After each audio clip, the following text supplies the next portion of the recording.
नमस्कार साथियों, मैं हूं जितेंद्र और आप हैं मेरे साथ विधि वार्ता विधि एडीबी जितेंद्र में। और आज हम ऐसे एक सिद्धांत के बारे में चर्चा करेंगे जिस सिद्धांत का इतना ज़्यादा महत्व है कि कोई भी विधि यदि इस सिद्धांत का पालन नहीं करती है तो वो अपने आप में शून्य होगी। ऐसा माननीय सुप्रीम कोर्ट ने कई बार अपने निर्णयों में कहा है कि कोई भी विधि जो इस सिद्धांत का पालन नहीं करती है वो अपने आप में शून्य होगी। तो आप लोग समझ ही सकते हैं कि इस विधि का कितना ज़्यादा महत्व हो सकता है विधि के क्षेत्र में। वो कौन सा सिद्धांत है, पूरी जानकारी इस वीडियो में हम देने वाले हैं। और आज की हमारी वीडियो थोड़ी लंबी होने वाली है, तो वीडियो को कृपा करके पूरा देखिएगा। और तो शुरू करते हैं। वो सिद्धांत है नैसर्गिक न्याय का सिद्धांत, थ्योरी ऑफ नेचुरल जस्टिस। इस सिद्धांत के कुछ निम्नलिखित महत्वपूर्ण तत्व हैं। उनमें से पहला महत्वपूर्ण तत्व ये कहता है कि कोई भी व्यक्ति अपने ही मामले में न्यायाधीश नहीं हो सकता। इसका मतलब क्या है? इसका मतलब ये है कि जब भी कोई डिस्प्यूट होता है तो उसमें दो या दो से अधिक लोग सम्मिलित होते हैं। तो ये जो नियम है, इसका पहला पॉइंट ये कहता है कि कोई भी मामला ऐसा है जिसमें से दो से अधिक पक्षों के मध्य में है, तो उसका जो निर्णय होगा वो किसी ऐसे व्यक्ति के द्वारा दिया जाना चाहिए जो उस डिस्प्यूट से संबंधित ना हो। और यदि कोई ऐसा व्यक्ति मामले का निर्णय देता है जो स्वयं उस डिस्प्यूट में सम्मिलित है, तो इस प्रकार का जो निर्णय होगा वो अपने आप में संदेहास्पद होगा, क्योंकि आम जनमानस उस पर विश्वास नहीं करेगा और हर व्यक्ति अंदाज़ा यही लगाएगा कि जो निर्णय है इसने इस निर्णय में अपनी तरफ को पक्षपात किया है या झुकाव जो है अपनी तरफ रखा है। इस पॉइंट नंबर 1 से संबंधित एक बहुत ही चर्चित विवाद है, AK क्रैपक बनाम भारत संघ 1969 का ये मामला है। इसमें सुप्रीम कोर्ट ने ये आदेश दिया कि हमें ये देखना है कि वास्तव में वो व्यक्ति पक्षपात उसने किया था या किसी मामले में पक्षपात हुआ है या नहीं हुआ है। किसी व्यक्ति के मन को पढ़ना तो संभव नहीं है। इस मामले का जो संक्षेप में हम बताएं तो मामला ये था कि एक व्यक्ति था जिसने UPSC परीक्षा दी। उसके बाद भारतीय वन सेवा के लिए चयनित होने के लिए वो एक अभ्यर्थी के रूप में भी था और जो चयन समिति थी उस चयन समिति का एक सदस्य भी था। जब उसके चयन पर विचार किया गया तो हालांकि वो चयन समिति में उस समय उपस्थित नहीं था, लेकिन चयन समिति ने उसका चयन कर लिया, उसकी अनुपस्थिति में भी उसका चयन कर लिया। और बहुत सारे ऐसे बच्चे थे जिनका चयन नहीं हो सका, तो उन बच्चों ने जिनका चयन नहीं हुआ इस मामले को सुप्रीम कोर्ट में ले गए और ये कहा कि महोदय, इसमें नैसर्गिक न्याय के सिद्धांतों का पालन नहीं किया गया है।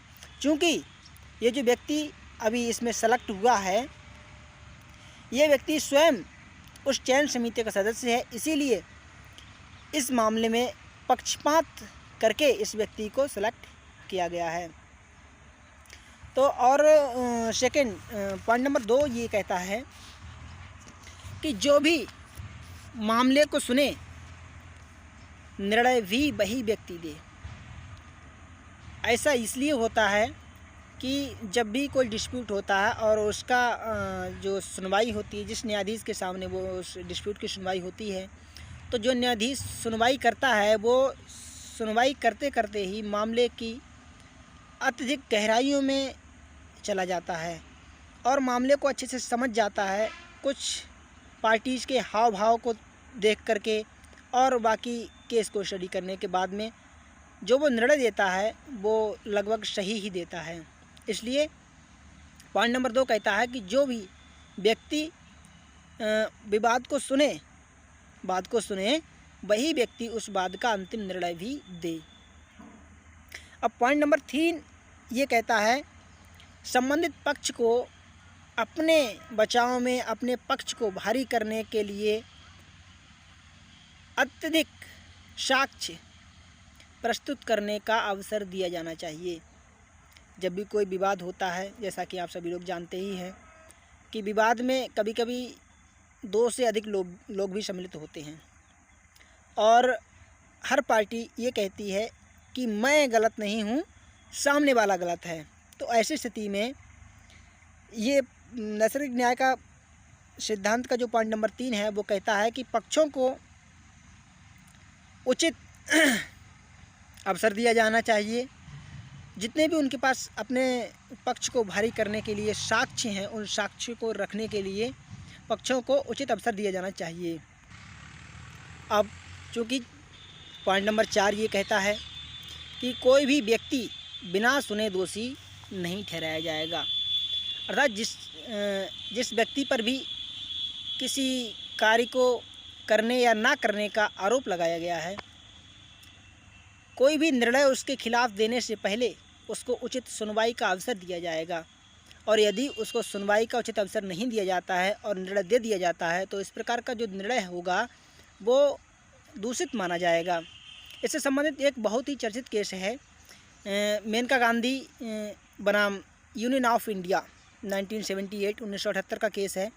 इसमें मामला ये था कि उस समय मेनका गांधी को विदेश जाना था और उन्होंने वीज़ा लिया, लेकिन वीज़ा अथॉरिटी ने उनके वीज़े को बिना किसी कारण बताए जब्त कर लिया और उन्हें विदेश जाने की परमिशन नहीं दी।